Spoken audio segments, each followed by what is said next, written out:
The northeastern coast of Australia, 1,200 miles of coral reefs and islands.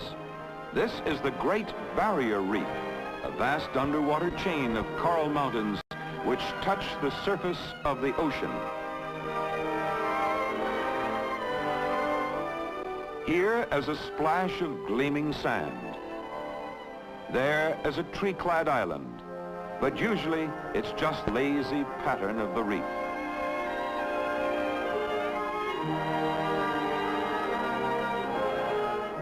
More than 600 miles south, but still on the coast, is Sydney, Australia's largest and oldest city, home of more than 2.25 million Australians, and site of the Sydney Harbour Bridge, the largest single-span bridge in the world.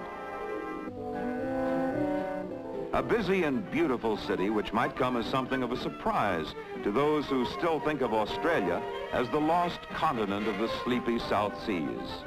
Winter in the northern hemisphere is summer in the south, and the sunny climate of cities like Sydney has bred the relaxed, informal atmosphere so typical of Australia. Sydney is the capital city of the premier state, New South Wales.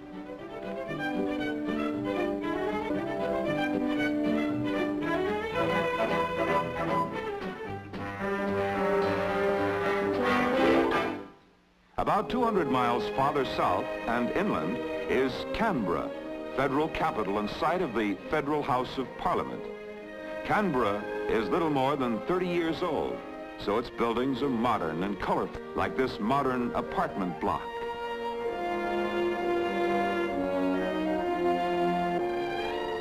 Or the striking copper-domed Academy of Science with its arches and its moat. Before Canberra became the federal capital, that honor was held by Melbourne, capital of the southern state of Victoria. Melbourne is generally considered far more sedate than sunny Sydney, but there are times when it lets down its hair. It seems as if the entire population of almost 2 million has turned out to witness the annual festival of Moomba, a native word meaning, let's get together and whoop it up.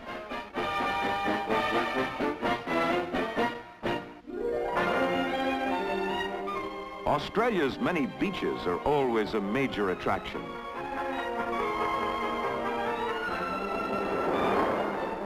So we've flown north again to Sydney to watch some of these amphibians at one of their favorite sports, skiing on the waves.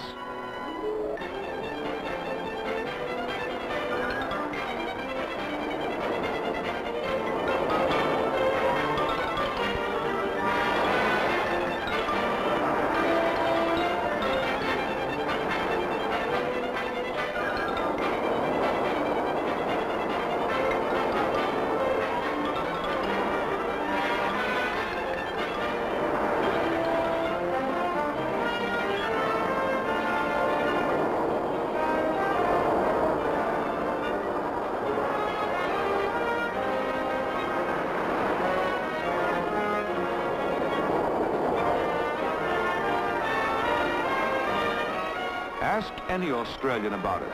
This is the supreme thrill of sport, to engage the green waves in single-handed combat, with the white strip of beach as the objective.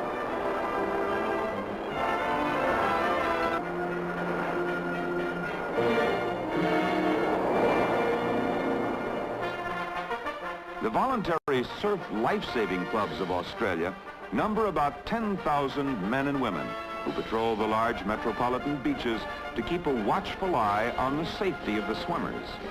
On summer weekends, they parade at carnivals like this and compete in all the various techniques of rescue and first aid.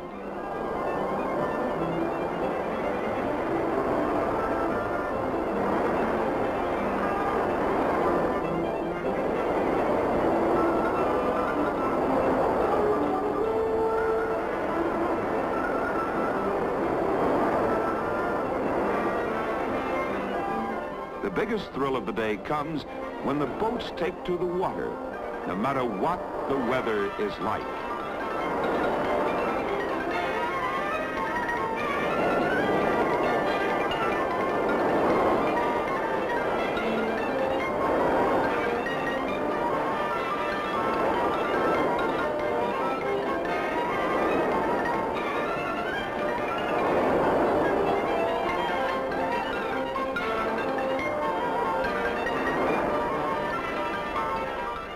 boats, which are used in mass rescue work, play a starring role in the ever-popular beach carnivals. Without plenty of nerve and muscle, you don't rate a place in an Australian surf boat.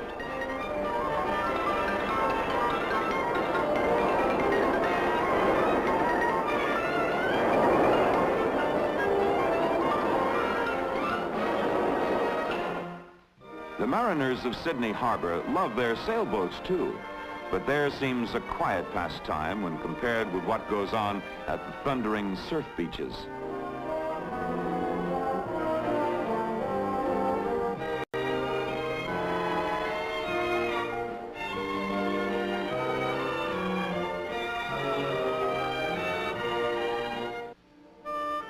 Far from the glittering playground of the surf, Australia goes about its main business of providing the world with nearly half its wool.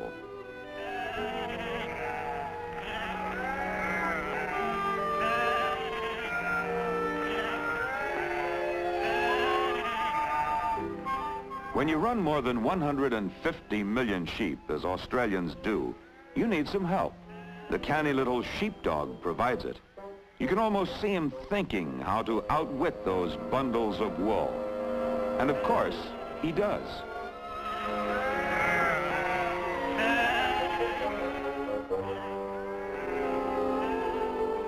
The kangaroo is Australia's national emblem, but the koala is perhaps even more beloved. These albino kangaroos are extremely rare, almost a museum piece. So koala is going higher up his tree for a better look at them. The Australian Aborigine still lives in much the same way as his ancestors did thousands of years ago.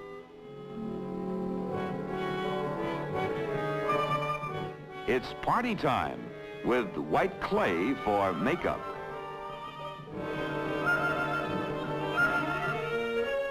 Choose your own hairstyle for the dance.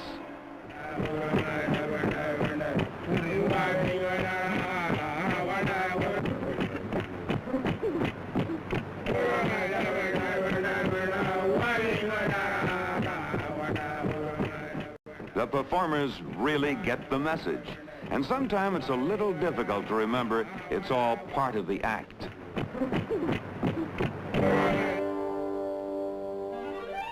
1,200 miles away in New Zealand, Australia's sister nation in the British Commonwealth, one finds the ancient, fascinating culture of the Maoris.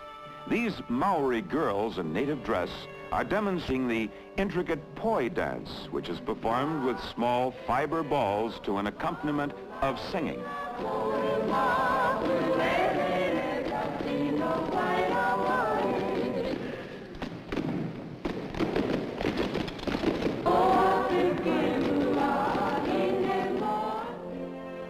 Christchurch, home for 200,000 of the nation's 2.5 million people, is the southernmost city of New Zealand.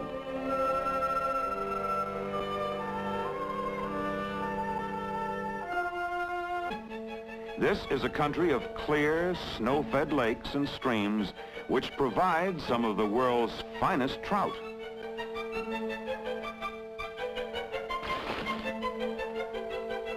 The trout follow the streams to the lakes, and the fishermen follow the trout to some very gratifying catches.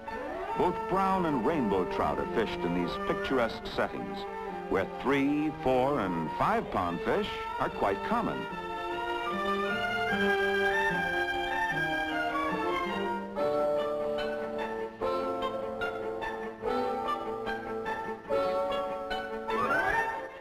In some of the rivers, a very fine fish called the quinnet salmon is taken, up to 30 pounds in weight. In all, New Zealand fairly qualifies as a fisherman's dream of heaven.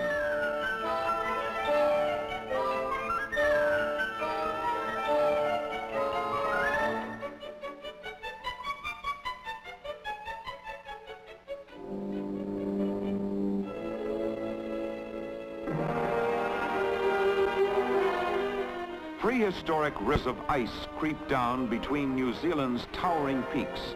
But very modern ideas make short work of a journey into the heart of the snowlands, where even the plains wear skis.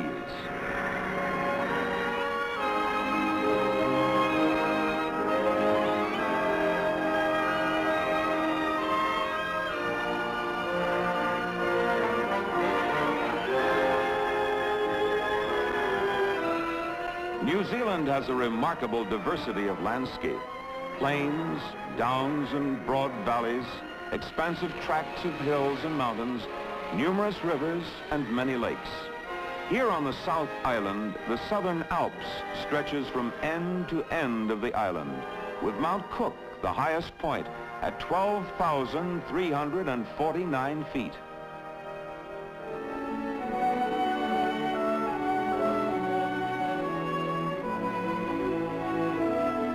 Milford Sound in the South Island of New Zealand is an incredibly beautiful marriage of sea and mountains, a view found in few other places in the world.